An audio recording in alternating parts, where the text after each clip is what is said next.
So many people want love,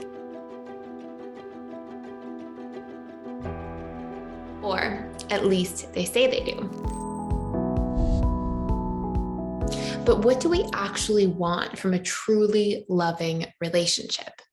You may feel depressed or alone in your pursuit of love at times, but what if I told you that your desire to chase love can actually be broken down into simple, basic human needs?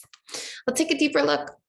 Do you want love because you need validation, reassurance, comfort, understanding? Maybe you want support, laughter, or just intimacy and emotional closeness.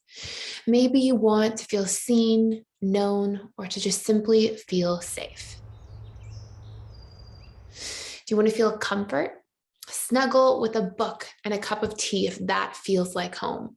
You want intimacy? Have a vulnerable conversation with a good friend or a family member. If you want to be seen and heard, express yourself and share what's going on inside of your mind. Do you need validation? It's a great opportunity to celebrate your wins, focus on your achievements, and give yourself all of the words of appreciation that you possibly could use and need. And whatever it is, by identifying what needs you actually have ahead of time that you're associating with what you're going to get in a romantic, loving relationship, and then coming up with strategies to meet them yourself, this is your way to fill that void. If you're not ready yet to find the right person, or if you just haven't found that right person coming into your life as of yet.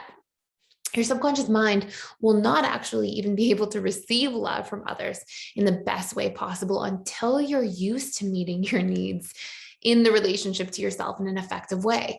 And this is because we all have a subconscious comfort zone. And if it's not used to getting its needs met, then it's not going to feel comfortable, familiar, and safe accepting those needs from others in a different form. And again, this is because the subconscious mind associates familiarity with safety.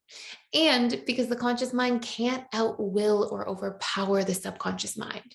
This is why you see people all the time doing things like self-sabotaging their relationships or always ending up in that same type of relationship that isn't actually fulfilling them. So the only way out of this cycle is to change what's familiar to the subconscious mind.